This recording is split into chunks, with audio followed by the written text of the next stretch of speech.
Assalamualaikum warahmatullahi wabarakatuh. Selamat datang Mas dan Mbak peserta dari kuliah analisis kota dan daerah. Kita memasuki pertemuan ketiga. Hari ini kita akan membahas mengenai analisis kondisi sosial wilayah. Oke. Nah, kalau kita bicara kondisi sosial wilayah, maka kita akan mengawali dengan karakteristik dari kondisi sosial. Nah, kalau kita bicara sosial, maka kita akan bicara masalah kependudukan. Sehingga jika kita bicara karakteristiknya, maka kita akan membicarakan beberapa hal seperti jenis kelamin, umur, pendidikan, domisili, pekerjaan, tempat tinggal, dan lainnya. Ya, yang dimana itu menjadi preferensi atau penjelas atau atribut dari penduduk di suatu wilayah. Jadi ini menjadi karakter dari individu yang kemudian karakter ini akan membentuk karakteristik sosial dari penduduk yang bertempat tinggal di suatu wilayah. Oke, nah apa sih kegunaannya karakteristik sosial? Nah, di dalam perencanaan wilayah, di dalam analisis kota dan daerah, karakteristik sosial itu digunakan untuk pertama memahami kondisi kependudukan di wilayah kajian. Jadi dengan memahami kondisi kependudukan, kita bisa mengetahui apa potensi yang dimiliki oleh setiap penduduk dan apa permasalahan yang dihadapi oleh setiap penduduk. Bisa kita lihat dari pendidikannya, apakah tingkat pendidikannya tinggi atau rendah, atau dari umur, kelompok umur, maka kita bisa akan melihat apakah di suatu wilayah itu usia produktifnya lebih tinggi daripada non produktifnya atau seperti apa. Sehingga dengan begitu dalam merencanakan suatu wilayah, kita bisa merencanakan atau membuat sebuah kebijakan yang sesuai dengan kondisi kependudukan di wilayah itu. Apakah kita bisa membuat sebuah kebijakan atau rencana yang lebih mengembangkan lagi potensi yang ada yang dimiliki oleh tiap penduduk yang ada di suatu wilayah, atau kita gunakan untuk mengatasi permasalahan. Misalkan permasalahannya tentang tingkat pendidikan rendah, maka kita bisa membuat sebuah perencanaan kebijakan berupa pembangunan sekolah-sekolah di daerah-daerah yang tingkat pendidikannya rendah. Nah, ini sebagai salah satu kegunaan dari memahami karakteristik sosial dari suatu wilayah. Nah, sebagai contoh, dari jenis kelamin mayoritas laki-laki, mayoritas perempuan. Tentu saja itu akan membuat kita membedakan kebijakan apa atau rencana apa yang bisa kita buat. Jika laki-laki identik dengan tenaganya lebih kuat, maka pekerjaan-pekerjaan yang berkaitan dengan lapangan yang menguras tenaga itu bisa kita akomodir. Sedangkan kalau perempuan mungkin lebih banyak ke arah bagaimana para ibu-ibu atau para wanita itu bisa mengembangkan skill-skill yang mereka miliki. Ini seperti saya tadi, ketika usia yang produktif, kita akan membuat kebijakan yang pastinya berbeda dengan apabila usia non produktifnya lebih mendominasi di suatu wilayah. Oke, nah, ada beberapa analisis kondisi sosial yang bisa kita lakukan. Yang pertama, kita bisa membandingkan saja, cukup membandingkan saja karakteristik dari suatu wilayah, dari satu kecamatan dan kecamatan yang lain, kabupaten yang satu dan kabupaten yang lain, untuk melihat mana perbedaannya, di mana yang tingkat pendidikannya tinggi, di mana yang tingkat pendidikannya rendah, di kecamatan mana yang angka penduduk yang usia produktifnya tinggi atau yang lebih rendah, dan seterusnya. Kemudian kita bisa mengkaitkan apa penyebab tingkat pendidikan rendah di suatu wilayah dengan keilmuan yang lain. Bisa kita kaitkan dengan tentang misalkan tentang kebijakan publik. Nah, info kebijakan publik, mengapa kok bisa di wilayah itu tingkat pendidikannya rendah, atau kita kaitkan dengan topografi suatu wilayah, ataukah ya kita bisa kaitkan dengan kondisi kesehatan dari suatu wilayah, yang dimana itu akan berkaitan dengan kemampuan dari suatu individu untuk mengakses pendidikan. Atau kemudian kita bisa menganalisis dengan memprediksi kondisi sosial di masa depan. Simpelnya kita bisa memproyeksikan jumlah penduduk di suatu wilayah di 20 tahun ke depan, 30 tahun ke depan, 40 tahun ke depan. Dengan begitu, dengan kita tahu karakteristik, kemudian kita bisa menganalisa penyebabnya dikaitkan dengan keilmuan-keilmuan yang lain, kemudian kita bisa memprediksi kondisinya, kita buat prediksinya di masa depan seperti apa, maka kita bisa membuat rencana untuk kondisi sosial di suatu wilayah. Apakah kita akan lebih banyak mempersiapkan lapangan kerja karena usia produktifnya tinggi, ataukah kita akan memperbanyak misalkan jumlah anak karena jumlah usia non produktifnya dan berusia tuanya tinggi sehingga perlu regenerasi atau yang lainnya. Nah, sehingga dengan memahami karakteristik kondisi sosial di suatu wilayah, maka kita bisa membuat sebuah perencanaan yang tepat sesuai dengan wilayah tersebut. Oke, ini sebagai contoh apa saja yang kita bisa lakukan analisis. Kita bisa membuat distribusi penduduk, kemudian kita bisa membuat analisis kepadatan penduduk. Kemudian kita bisa laju pertumbuhan penduduk, komposisi penduduk, kemudian kita bisa lihat piramida penduduknya, apakah bentuknya piramid, ekspansif, atau eksponensial, dan seterusnya. Kemudian pendidikannya kadang juga termasuk migrasi masuk dan migrasi keluar. Oke, analisa lain yang bisa dilakukan, kita bisa menganalisis kesejahteraannya, kita bisa menganalisis penganggurannya, kita bisa menganalisis evaluasi kebijakan yang sudah diterapkan, kebijakan untuk mengatasi kemiskinan, kebijakan untuk mengatasi busung lapar, bisa mengatasi masalah pendidikan yang rendah atau keahlian yang rendah dan seterusnya. Kita bisa melakukan analisis lain terkait dengan kondisi sosial di suatu wilayah. Oke.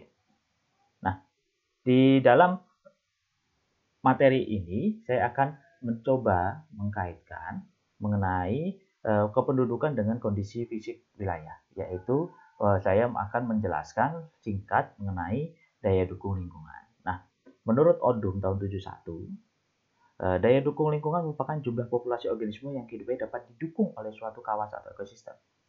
Daya dukung ini dimaknai sebagai kapasitas maksimum lingkungan yang dapat memikul beban yang ada. Kemudian menurut Undang-Undang tahun 32 tahun 2009, daya dukung lingkungan hidup adalah kemampuan lingkungan hidup untuk mendukung kehidupan manusia dan makhluk lain dan keseimbangan antar keduanya.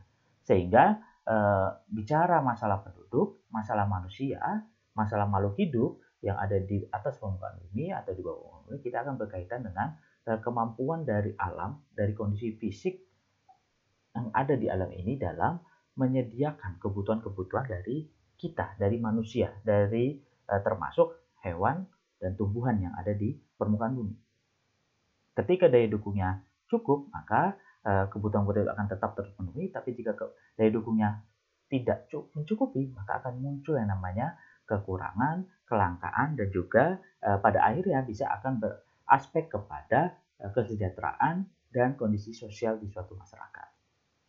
Salah satunya ekstrimnya bisa menimbulkan peperangan akibat kekurangannya sumber daya alam dalam mendukung kehidupan manusia. Nah, oke, kalau itu dari daya dukung, bagaimana alam memberikan, bagaimana memberikan. Sedangkan daya tampung lingkungan itu berkaitan dengan bagaimana alam itu untuk menyerap zat energi komponen lain yang dibuang ke dalamnya. Konsep daya tampung jadi daya tampung itu adalah bagaimana alam itu dapat menerima semua limbah, semua hasil kegiatan yang dilakukan oleh manusia ataupun hewan ataupun tumbuhan. Sehingga semua yang dibuang, semua yang dihasilkan oleh kegiatan-kegiatan itu kemudian bisa diserap, bisa diolah oleh alam untuk dikembalikan lagi ke diri kita. Jadi ketika daya tampung untuk mengelola limbah, mengelola hasil kegiatan kita itu dilampaui, maka alam sudah tidak bisa lagi mengolah secara alami limbah-limbah dan juga hasil kegiatan kita yang lainnya. Jika itu terjadi, maka akan muncul yang namanya pencemaran. Nah, sehingga di dalam konsepnya daya dukung dan daya tampung itu akan berkaitan. Karena yang satunya alam memberikan ke kita kebutuhan yang kita miliki, yang kedua alam juga menerima hasil, menerima dampak dari kegiatan yang kita lakukan. Sehingga jika salah satunya tidak seimbang, maka akan mempengaruhi sisi satunya. Jadi ketika kita mengeksploitasi alam untuk memberikan semua yang kita butuhkan, maka kemampuan alam itu untuk memberikan akan berkurang, serta alam juga akan sulit untuk memperbaiki dirinya dalam mengolah limbah yang kita berikan. Nah, pada akhirnya ketika tidak bisa mengolah limbah, maka akan berakhir dengan kemampuan memberikan yang juga tidak mampu untuk memberikan apa yang kita butuhkan. Sebagai contohnya, di sini saya memberikan untuk terkait daya tampung adalah self irrigation air sungai. Jadi sungai itu secara alami ketika kita membuang limbah, misalnya ya, baik domestik ataupun yang lainnya, itu secara alami sungai itu dalam proses mengalir dari hulu ke hilir, dia dapat mengolah limbah itu untuk menjadi zat-zat yang tidak beracun lagi. Sehingga secara alami sungai itu dapat melakukan pemurnian dirinya menjadi lebih alami, lebih sehat, lebih sesuai, lebih bersih dan seterusnya.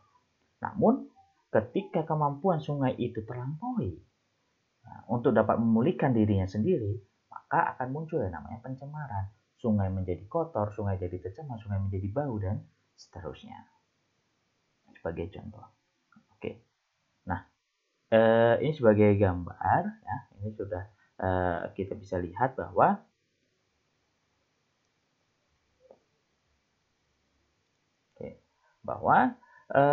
bicara daya dukung memang kita bicara bagaimana kemampuan alam dalam memberikan kebutuhan yang kita miliki. Oke. Nah, di sini yang warna ungu ini adalah bagaimana populasi itu semakin meningkat, terus meningkat. Walau sebenarnya alam itu relatif stabil. Kalau manusia itu deret ukur, yang dimana jumlahnya itu bisa dari 1000 bisa menjadi 3000, dari 3000 bisa jadi 10.000, tapi alam itu dari deret itu. Ya 1, kedua, ketiga, keempat, kelima. Sehingga akan muncul di mana titik di mana kebutuhan manusia itu sudah optimal diberikan oleh alam.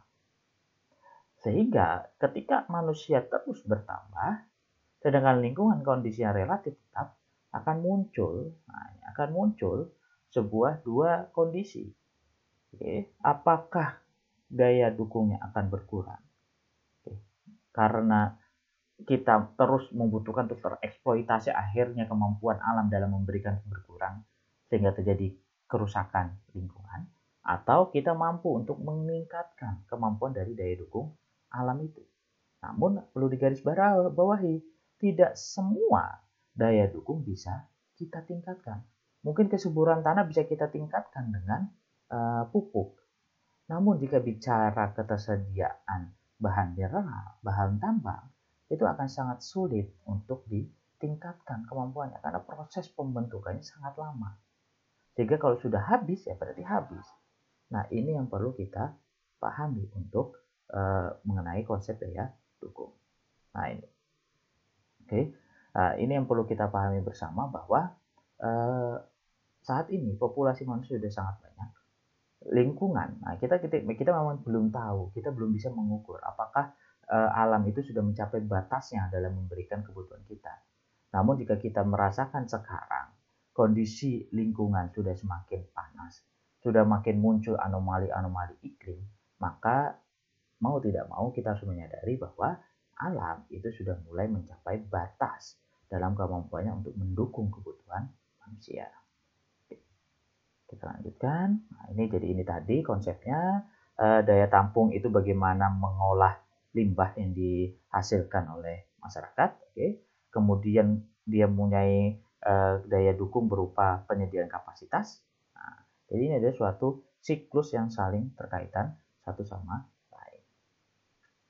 Alam rusak, kita rugi. Kita berlebihan, maka merusak alam. Ketika alam sudah rusak, maka akan kembali ke kita dan kita yang akan rugi. Oke. Nah, dalam itu tadi penjelasan pengertian dari daya dukung lingkungan dan daya tampung lingkungan. Nah, jika bicara konsepnya, cara mengukurnya, cara menghitungnya, ya, walaupun perhitungan ini bisa saja benar terjadi di alam atau tidak terjadi di alam, tapi kita sudah punya perhitungan-perhitungan yang bisa mendekati kondisi di mana alam itu apakah masih mampu memberikan kebutuhan kita atau tidak. Jadi kalau bicara daya dukung, maka kita akan membandingkan antara ketersediaan, ini adalah hal semua yang diberikan oleh alam, dan kebutuhan, need yang kita butuhkan. Needs yang kita butuhkan, manusia butuhkan itu apa. Nah, sehingga ketika ketersediaannya itu masih lebih banyak daripada kebutuhan, maka daya dukungnya surplus. Kita masih aman. Oke, karena kebutuhan kita pasti bisa diberikan oleh alam. Tapi ketika daya ketersediaannya itu sama, dengan yang dibutuhkan, maka kita mulai was-was. Karena ketika kita butuh 10, alam hanya bisa memberikan 10. Jadi impas. Kita butuh 100, alam kasih 100. Kalau sebelumnya kita butuh 10, alam masih ngasih 100. Masih ada lebih 90. Jadi kalau ketika masih seperti itu, kita masih aman. Tapi kalau sudah mulai seimbang, kita mulai was-was. Apalagi yang terakhir, ketika alam cuma hanya bisa 10, kita mintanya 30, nah itu akan mulai terjadi degradasi lingkungan. Kita kemudian mengeksploitasi alam, agar alam bisa memberikan seperti yang kita butuhkan, dari 10 menjadi 30, tapi ada konsekuensi. Konsekuensinya apa? Maka kemampuan alam untuk meregenerasi dirinya itu akan hilang. Karena proses alam untuk memperbaiki dirinya itu waktunya lama. Nah, jika kondisi itu terjadi dan kita tetap mengeksploitasi, maka akan muncul kerusakan lingkungan yang berakibat buruk pada diri kita juga. Ini banyak sekali perhitungannya, jadi ada daya dukung lahan, daya dukung air, pemukiman, dan seterusnya. Silakan teman-teman sekalian, peserta mata kuliah AKD bisa mencari banyak sekali jurnal mengenai daya dukung lingkungan. Nah di sini saya akan mencontohkan. Nah, ini karena sementara ini saya rasa masih dari peraturan Permen LH nomor 17 tahun 2009. Jadi ini masih bisa kalian cari di internet ya, Permen LH nomor 17 tahun 2009. Jadi yang mengatur mengenai perhitungan cara mengukur daya dukung lahan dan daya dukung air. Nah, jadi Mas dan Mbak bisa coba kalau mau menghitungnya. Namun sudah banyak juga jurnal-jurnal lain yang memberikan perhitungan. Namun kenapa saya berikan ini? Karena ini berupa peraturan menteri, jadi ini bisa diterapkan di seluruh wilayah di Indonesia. Jadi saya berikan sekilas saja di sini. Jadi daya dukung lahan sudah berarti terkait dengan ketersediaan lahan dengan kebutuhan lahan, di mana setiap orang, nah ini kaitannya dengan kemampuan alam dan memberikan kebutuhannya untuk pertanian atau memberikan pangan kepada manusia. Jadi kebutuhan pangan manusia, penduduk, itu dikaitkan dengan kemampuan lahan dalam memberikan hasil produksi. Ini rumusnya. Jadi kita di sini mengkaitkannya dengan beras. Ya, atau di sini ada satuan untuk menyatukannya beras, tapi yang diukur adalah dari pertanian, perkebunan, kehutanan, peternakan, dan perikanan. Kemudian dikaitkan dengan kebutuhan manusia. Nah, ini dari sini sudah ada satuannya, silahkan bisa diikuti nanti. Nah, dan hasil akhirnya seperti ini. Ketika ketersediaan lebih, ya maka kita masih surplus. Alam masih menyediakan banyak ke kita. Tapi kalau sudah kurang, nah ini yang perlu kita pahami. Defisit atau terlampaui, maka kita akan mulai muncul yang namanya kelaparan, kekurangan pangan, dan seterusnya. Tapi jika sudah optimal, sama ketersediaan dengan kebutuhan, maka itu sudah mulai fase kita was-was. Fase kita mulai berpikir, apakah apa yang perlu kita lakukan? Apakah kita bisa mempertahankan kondisi lingkungan agar kebutuhan kita tetap terus dapat diberikan oleh alam, atau apakah kita akan memilih jalur yang satunya, yaitu mengeksploitasi alam sehingga kita akan berakhir dengan rusaknya alam akibat kita. Nah, ini data-datanya ini saya berikan simpelnya. Jadi data-datanya apa yang dibutuhkan? Yang pertama adalah jumlah produktivitas dari setiap komoditas, pertanian, perkebunan, kehutanan, peternakan, dan perikanan. Sehingga kalau kalian bisa dapat ini di BPS, Dinas Pertanian, Dinas Perdagangan, level kecamatan, kota, kabupaten, atau provinsi. Nah, atau dari sumber-sumber lain yang bisa kalian dapatkan. Kemudian yang dibutuhkan lagi adalah harga jual beras dan komoditas lain, kemudian produktivitas beras lokal berapa, kemudian jumlah penduduk yang di wilayah yang kita analisis. Kekurangannya adalah data sudah didapat. Kenapa sudah didapat? Karena data-data mengenai komoditas pertanian, perkebunan, kehutanan, peternakan, serta perikanan itu tidak semua wilayah tercatat dengan baik. Berapa harga jualnya? Berapa jumlah produksinya per tahun? Ketela per tahun? Beras per tahun? Beras mungkin banyak, ada datanya. Tapi ketela berapa tahun? Ikan berapa tahun? Hasil hutan berapa per tahunnya? Dan berapa harga jualnya? Nah, itu akan sulit untuk kita dapatkan. Ini karena tidak semua wilayah punya data itu. Tapi untuk harga produktivitas beras lokal atau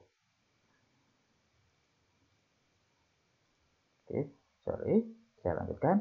beras lokal atau yang lainnya, itu kita bisa cari dengan lebih baik. Oke, kita teruskan. Nah, kelebihannya adalah memperhitungkan kebutuhan sebagai subjek kebutuhan pangan, sehingga ketika kita bisa mendapatkan data produktivitas dan juga harga jual beras dari semua produktivitas, kita bisa melihat apakah suatu wilayah itu bisa swasembada pangan atau tidak. Nah, itu. Jadi kita bisa melihat itu. Oke, selanjutnya kita bicara daya dukung lahan dan air. Daya dukung air, ya tadi terkait dengan ketersediaan air dan juga kebutuhan air. Jadi kebutuhan air khususnya untuk konsumsi per orang yang ada di suatu wilayah. Jadi kita akan lihat ini rumusnya. Oke. Jadi kemudian ini konsepnya. Jadi bagaimana ini limpasan permukaan ya. Jadi kalian bisa membandingkan di dalam rumus ini tadi bahwa di sini ada koefisien limpasan. Artinya apa? Jadi di penelitian ini, di rumus ini mempertimbangkan berapa banyak air hujan yang terinfiltrasi dan perkolasi ke dalam tanah. Sehingga berapa cadangan air tanah yang ada di suatu wilayah. Jadi diperkirakan dari berapa curah hujan yang ada, kemudian berapa yang akan tertampung di wilayah itu, sehingga menjadi cadangan air di wilayah tersebut. Nah, ini rumusnya ini. Nah, kalian bisa memahami ini jika mengambil hidrologi ataupun di mata kuliah potamologi dan limnologi. Oke, kalau kebutuhan berarti terkait kebutuhan air untuk manusia. Nah, ini sudah ada kriterianya. Oke, nah hasilnya sama seperti tadi. Kalau surplus ya berlebih, tapi kalau sudah terlewati maka muncul ini kekeringan dan seterusnya. Walaupun ada wilayah-wilayah yang secara alami memang wilayah-wilayah tersebut akan kesulitan air. Sebagai contoh wilayah Kars itu wilayahnya kering, air permukaannya sedikit, tetapi air di dalam tanahnya atau di antara batuan-batuan kapur itu banyak. Namun akan sangat sulit untuk diakses, sehingga secara alami wilayah Kars memang sulit akan air. Namun jika kita tidak namun jika di wilayah yang tidak secara alami, secara kondisi fisiknya tidak sulit air, ya misalnya di daerah lereng gunung api atau di dataran kaki gunung api, maka seharusnya kebutuhan airnya terpenuhi dengan sangat mudah. Namun jika ternyata muncul kekeringan, muncul kesulitan air, maka kita harus benar-benar berpikir ada apa ini? Apa yang menyebabkan terjadinya kelangkaan air di suatu wilayah? Oke, yang dibutuhkan ini data hujan, luas penggunaan lahan, kemudian luas wilayah kajian dan jumlah penduduk. Kekurangannya adalah hanya memperhatikan kebutuhan air domestik dan pertanian. Nah, jadi kebutuhan air yang dilihat adalah kebutuhan air domestik dan pertanian. Bisa saja kebutuhannya tercukupi, namun jika di kenyataannya kondisi realnya itu kondisi kebutuhan airnya berkurang, maka kita wajar saja terjadi selisih dalam perhitungan menggunakan rumus ini karena tidak memperhitungkan kebutuhan perdagangan dan industri di wilayah tersebut. Oke, dan juga tidak memperhitungkan berapa besar cadangan air tanahnya. Oke, tadi hanya memperhitungkan berapa banyak yang akan masuk ke dalam tanah. Nah, oke, namun tidak dilihat berapa sebenarnya cadangan air tanahnya. Ya, namun kelebihannya datanya relatif mudah dan perhitungannya cepat. Oke. Itu Mas dan Mbak sekalian untuk materi pertemuan ketiga mengenai analisis karakteristik kondisi sosial. Ini ada beberapa sumber referensi yang bisa kalian gunakan. Silakan bisa mengeksplor apa saja yang kalian pahami mengenai kondisi karakteristik sosial suatu wilayah. Di dalam modul tugas ada beberapa contoh analisis yang bisa dilakukan. Tapi silakan kalian bisa mengeksplor diri kalian berdasarkan bacaan kalian, berdasarkan pengalaman kalian. Kalian bisa menganalisis lebih banyak lagi mengenai kondisi sosial di suatu wilayah. Oke, ada beberapa literatur lain. Silakan bisa kalian cari, khususnya untuk daya dukung kalian bisa cari dengan keyword daya dukung lingkungan atau misalnya kalian cari jurnal bahasa Inggris dengan carrying capacity. Oke, itu saja dari saya. Terima kasih atas perhatiannya. Saya akhiri. Assalamualaikum warahmatullahi wabarakatuh.